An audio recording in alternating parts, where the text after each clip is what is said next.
Bonjour, nous sommes le 25 septembre 2023 avec une météo qui a été très bonne hier. Le dimanche 24 a été très bon. Et aujourd'hui, on annonce aussi euh, une bonne journée d'automne ça va débuter la semaine avec une bonne journée. Et puis pour la suite, on verra qu'est-ce qui va se passer. Voilà, ici je vous présente toujours l'énoncé que voici. Je réponds à la question ici. Quelle est la décélération donnée par ces rétrofusées si elle fonctionne pendant la moitié de la durée de la descente vers la Lune, pour que le vaisseau se pose en douceur. Alors, pour qu'il se pose en douceur, il faut que la vitesse finale soit nulle. Donc, il doit être de 0 mètres par seconde. Sachant que j'avais déjà calculé dans la vidéo précédente la vitesse initiale. La vitesse initiale, elle était connue. Il faut aller revoir la vidéo précédente. Je vous renverrai le lien vers la vidéo précédente. Donc, ceci, c'est la vitesse initiale à partir d'une certaine position. Donc, connaissant la vitesse initiale, la vitesse finale et le temps mis pour parcourir cette distance, bon, eh bien on peut calculer l'accélération. Simplement, attention, bien sûr, ici l'environnement c'est la Lune. Le G de la Lune est de 1,6 mètres par seconde carré. Le G est orienté vers le bas.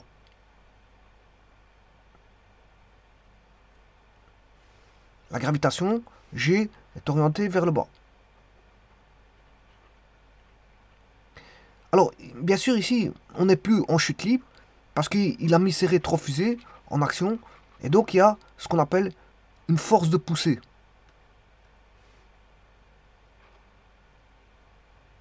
Alors, la force de poussée est orientée dans ce sens-là. F, force de poussée. Alors, il y a aussi un poids total. Lui, il va dépendre de la gravitation. Donc, il y a le poids voilà, de toute la cabine, que je vais appeler P, poids. Le poids. Lui, il va subir la gravitation, le poids. Mais la force de poussée sera en fonction de l'accélération, voilà, pour atterrir en douceur. Alors, comment fait-on les équations? C'est un MRU, un MRU A. Alors, il n'est pas en chute libre, hein, justement, parce qu'il y a une poussée. Il y a une poussée qui est faite à travers voilà, on va dire des réacteurs. Et donc, il n'est pas en MRUD. Oh, je m'excuse, il est pas en MRUA dû à la gravitation, mais en MRUA dû à la poussée. C'est ça que je voulais dire, je m'excuse. Il est pas. Oui, parce qu'il tombe. Hein. Il tombe, mais il y a une force de poussée. Donc il n'est pas en MRU A avec la gravitation, mais en MRU A avec la force de poussée. Et la force de poussée, justement, va aider à avoir voilà, un alunissage le plus correct possible avec une vitesse initiale zéro, c'est-à-dire qu'on n'aura pas de vitesse initiale au sol, de façon à ne pas casser voilà, la, ne pas casser voilà, la cabine. Alors, les équations sont celles de la cinématique pour un MRUA. Bien sûr, alors vous aurez compris, ici, il y a juste un petit truc. L'accélération de poussée sera vers le haut.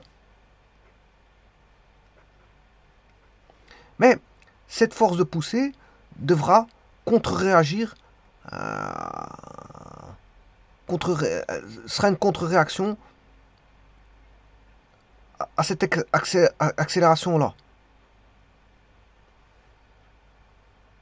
Voilà, donc on aura A, et la force de poussée sera une contre-réaction A, devra, je veux dire, contre-réagir à l'accélération A en noir. Et donc, qu'est-ce qu'on aura? Eh bien, on aura les équations suivantes. Euh, V final est égal à V0.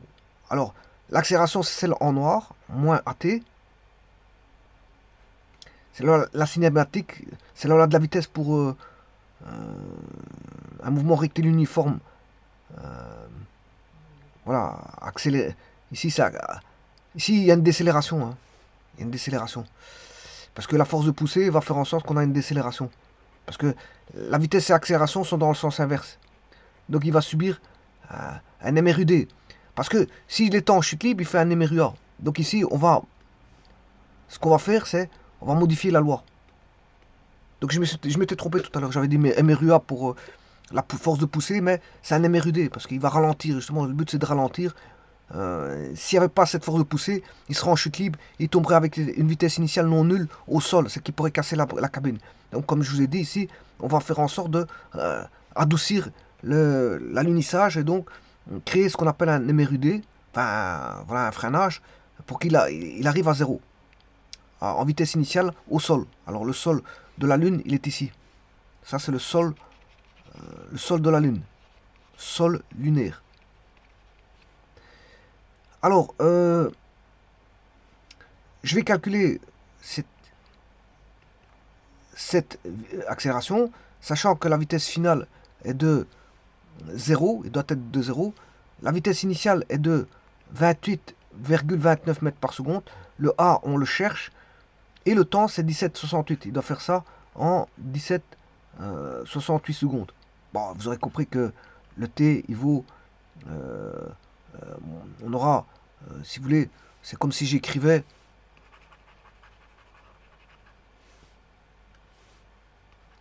VF moins V0 égale moins AT, ou si vous voulez, AT égale V0 moins VF, et donc le T vaut V0 moins VF sur A.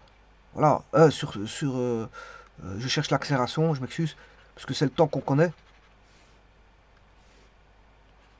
Voilà, sachant que V0 il vaut 0, donc on a V0 sur T. VF vaut 0, VF vaut 0, donc on a V0 sur T.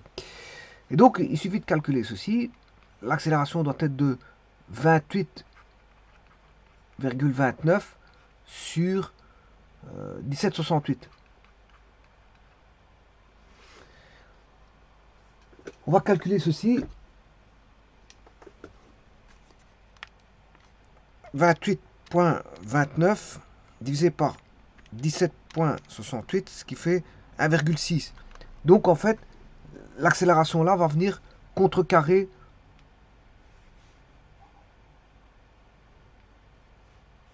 voilà, c'est 1,6 mètres par seconde carré.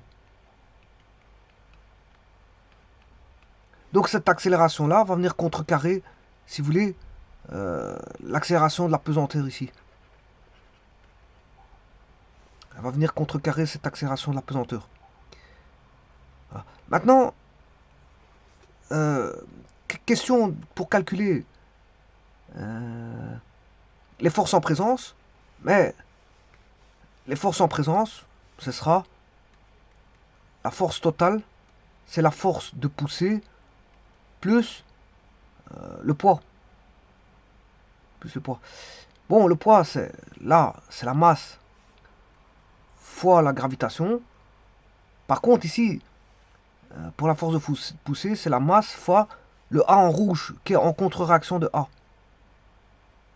Voilà, qui est en contre. Donc celle-ci, elle sera positive. Celle qui est en contre-réaction de A, elle est positive. Donc on aura la masse vaudra A plus G. Voilà. Donc la force totale vaudra la masse fois de gravitation.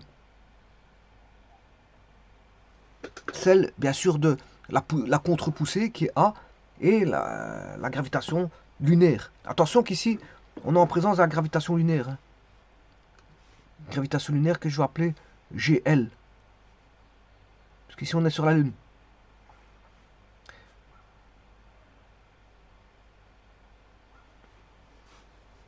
Et donc, pour atterrir, je veux dire, au sol correctement, mais il faut appliquer, je veux dire ici, une contre-réaction au G. Une accélération en contre-réaction au G. Une réaction en contre-réaction au G, c'est-à-dire une accélération en intensité qui vaut G, mais de sens opposé. De même direction, mais de sens opposé. De façon à ce qu'il atterrisse, la chute libre devienne naturellement, par la force d'une poussée, une contre-réaction à cette gravitation lunaire.